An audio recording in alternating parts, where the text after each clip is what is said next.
Саламатсыздар ма? Құрметті білім алушылар. Кезекті дәріс сабағымыздың тақырыбы республикалық референдум. Бұл тақырып алдыңғы өткен дәрістеріміздің заңды жалғасы болып табылады. Біз бұған дейін мемлекет пен құқықтың мәнін, адам мен азаматтың құқықтары мен бостандықтарын, сондай-ақ сайлау құқығы мен сайлау жүйелерін қарастырдық. Сол арқылы азаматтардың мемлекеттік билікті қалыптастыруға қалай қатысатынын, демократиялық қоғамда сайлау институтының маңызын талқыладық. Алайда, халық билігінің жүзеге асу тетіктері сайлаумен ғана шектелмейді.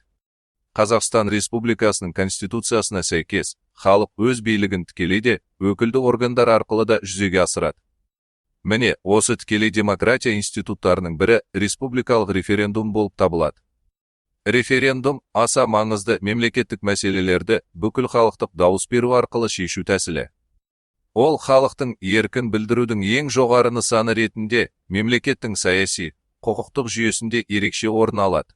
Сондықтан, бүгінгі дәрісімізде біз республикалық референдумның мәнін, құқықтық негіздерін, оны өткізу тәртібі мен тәжірибелік маңызын қарастырамыз.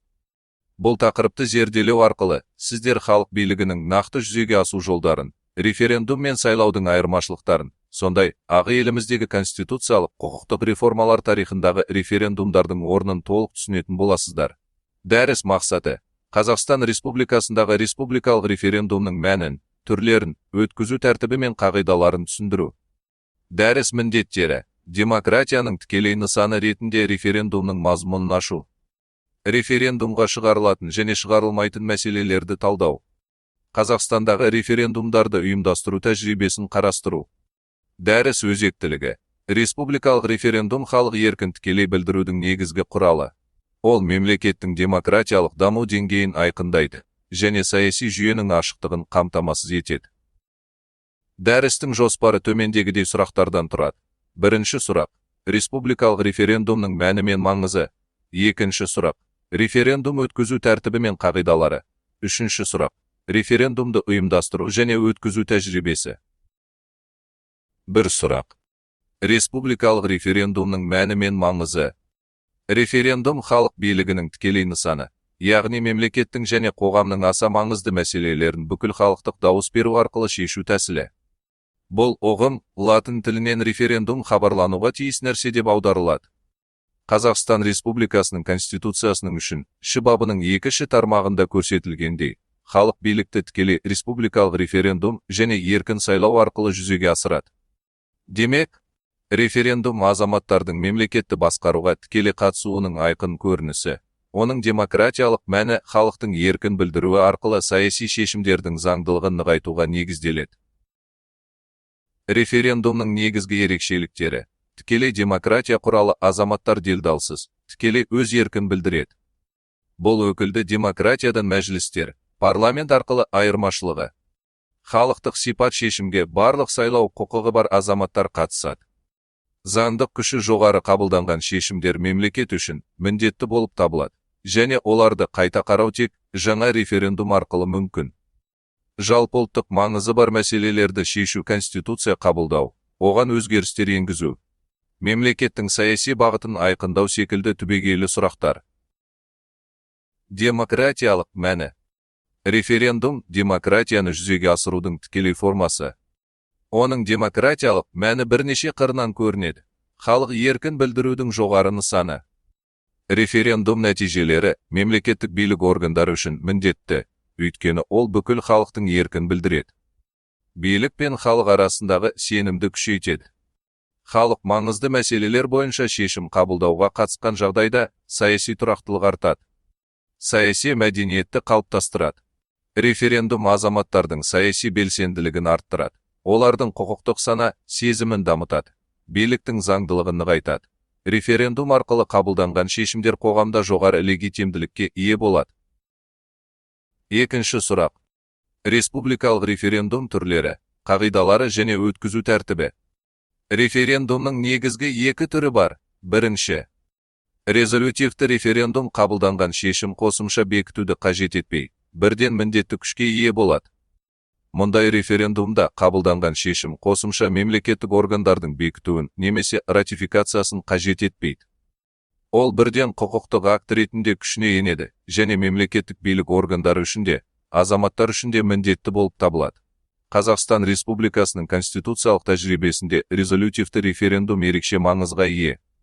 Мәселен, 1995 жылғы 30 тамызда өткен республикалық референдумда жаңа конституция бүкіл халықтық дауыс беру арқылы қабылданып, сол сәттен бастап тікелей күшіне енді. Бұл резолютивті референдумның нақты мысалы. Екінші, консультативті референдум белгілі бір мәселе бойынша халықтың пікірін білу үшін өткізіледі, бірақ қорытындысы билік үшін міндетті емес. Консультативті кеңесші референдум бұл халықтың белгілі бір мәселе бойынша пікірін білу мақсатында өткізілетін дауыс беру нысаны. Мұндай референдумның қорытындысы билік органдары үшін міндетті заңдық күшке ие болмайды, бірақ ол қоғамдағы саяси көңіл күйді, халықтың еркін, әлеуметтік сұранысын айқындауда маңызды рөл атқарады. Консультативті референдум әдетте мемлекеттік билік органдарына белгілі бір шешім қабылдауда бағдар береді. Ол халықтың сенімін арттыруға, саяси тұрақтылықты қамтамасыз етуге және демократиялық процестердің ашықтығын нығайтуға ықпал етеді. Қазақстан тәжірибесінде ресми түрде кеңесші референдумдар өткізілмесе де, олардың әлеуеті жоғары. Себебі, мұндай референдум қоғамдағы өзекті мәселелерді шешуде азаматтардың пікірін ескеруге, билік пен халық арасындағы диалогты нығайтуға мүмкіндік береді. Референдум мына қағидаларға сүйенеді. Бірінші, азаматтардың референдумға ерікті түрде қатысуы. Екінші, жалпыға бірдей, тең және төте дауыс беру құқығы. Үшінші, дауыс берудің жасырын сипаты. Төртінші, ашықтық пен жариялылық. Қазақстан Республикасының Конституциясына сәйкес, референдум өткізу құқығы президентке тиесілі. Яғни, референдумды тағайындау және оны өткізу туралы шешімді қабылдайтын жалғыз тұлға мемлекет басшысы. Сонымен бірге, референдум өткізуге бастамашылық жасау құқығы бірнеше субъектілерге берілген. Бірінші, Қазақстан Республикасының президентіне. Екінші, парламентке. Үшінші, үкіметке. Төртінші, 200 мыңнан кем емес Қазақстан азаматтарына. Яғни олардың бастамасы ресми түрде қол жинау арқылы рәсімделеді.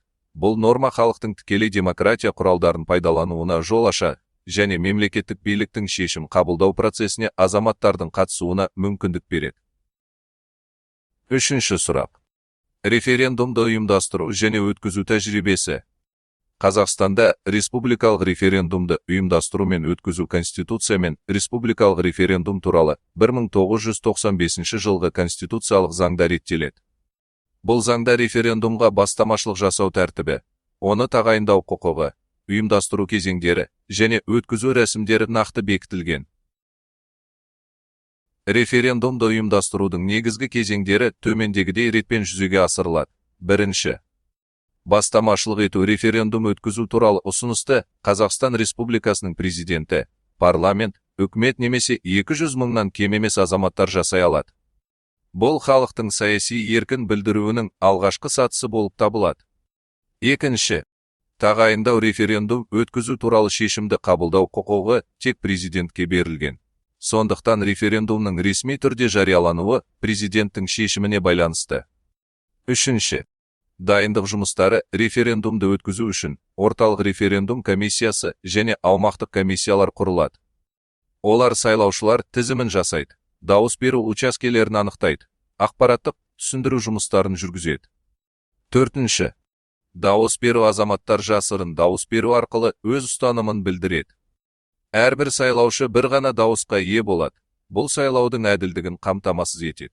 Бесінші, нәтижелерді анықтау. Дауыс беру аяқталғаннан кейін комиссиялар бюллетендерді санап, қорытындыны шығарады және ресми түрде жариялайды.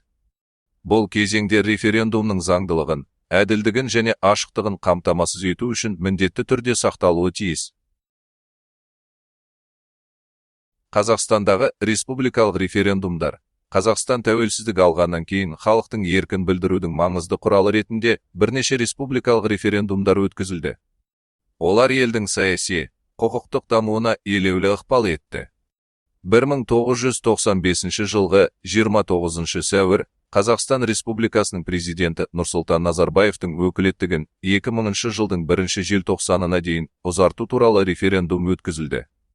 Бұл шешім елдегі саяси тұрақтылықты қамтамасыз ету мақсатында қабылданды. 1995 жылғы 30 тамыз жаңа конституцияны қабылдау жөнінде референдум өтті. Қазақстан Республикасының қазіргі қолданыстағы конституциясы осы референдумда халықтың тікелей дауыс беруі арқылы қабылданып, мемлекет дамуының негізгі құқықтық іргетасына айналды. 2022 жылғы 5 маусым Конституцияға өзгерістер мен толықтырулар енгізу туралы республикалық референдум өткізілді. Бұл өзгерістер Қазақстандағы саяси жүйені демократияландыру мен билік тармақтары арасындағы теңгерімді нығайтуға бағытталды.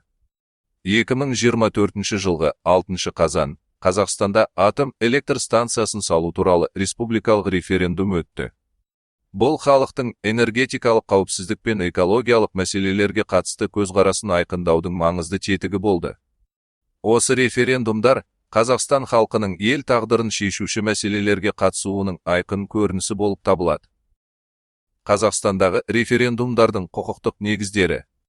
Қазақстан Республикасында референдум өткізу тәртібі мен ережелері 1995 жылғы 30 тамызда қабылданған Конституцияда және 1995 жылғы 2 қарашада қабылданған республикалық референдум туралы конституциялық заңда айқындалған. Конституциялық негіздер. Конституцияның 3 бабы. Халық, мемлекеттік биліктің бірден-бір қайнар көзі, өз билігін тікелей республикалық референдум арқылы жүзеге асырады. Конституцияның 9 бабы. Республикалық референдум өткізу құқығы бекітілген. Конституцияның 91 бабы. Конституцияға өзгерістер мен толықтыруларды енгізудің бір жолы республикалық референдум. Осылайша, Қазақстандағы референдум құқықтық тұрғыдан мемлекеттің ең жоғарғы заңдық институттарының бірі болып табылады. Қазақстан Республикасындағы республикалық референдумдар халықтың еркін білдіруінің тікелей нысаны және мемлекеттің демократиялық дамуының маңызды құралы. Референдум арқылы елдің тағдырына қатысты аса маңызды мәселелер шешіліп, құқықтық және саяси жүйеде түбегейлі өзгерістер жүзеге асады. Қазақстандағы референдум тәжірибесі халықтың мемлекетті басқару ісіне қатысуын қамтамасыз етіп қана қоймай, қоғамның саяси мәдениетін қалыптастыруға ықпал етеді. Бұл азаматтардың мемлекеттің болашағы үшін жауапкершілігін арттыратын демократиялық институт. Сондықтан референдум институты Қазақстан Республикасының құқықтық мемлекет ретінде орнығуы мен демократиялық қағидаттарын нығайтудағы басты құралдардың бірі болып табылады.